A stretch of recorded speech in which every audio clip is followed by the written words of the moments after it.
Good morning friends. আমরা আছি এখন আন্দামান সি এর সীতাপুর বিচে। এই যে দেখতে পাচ্ছেন, এটা হলো আন্দামান সি, আর আমরা আছি সীতাপুর বিচ, নীল আইল্যান্ড।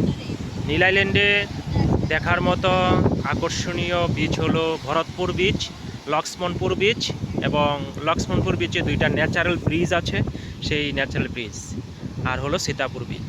আর দেখার মতো বিশেষ কিছু নেই, ছোট্ট আইল্যান্ড, তবে খুবই শান্তি, একটা নীরব পরিবেশ, অনেক অনেক নারকেল গাছ, সুপারি গাছ, আর শুধু সমুদ্র আর সমুদ্র।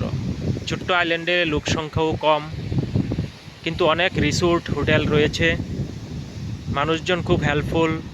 আপনি স্কুটি ভাড়া নিতে পারেন, আমরাও স্কুটি ভাড়া নিয়েছি 600 টাকা। এখানে হ্যাবলকে নিয়েছিলাম 500 টাকা দিয়ে, এখানে 600 টাকা স্কুটি ভাড়া নিয়েছি 24 ঘন্টার জন্য। সেই স্কুটি দিয়ে আমরা ঘুরছি। এখানে শুধু অগাধ জলরাশি, দূর দূরান্ত অব্দি কিছুই দেখা যাচ্ছে না। এটা আন্দামান সি। ধন্যবাদ।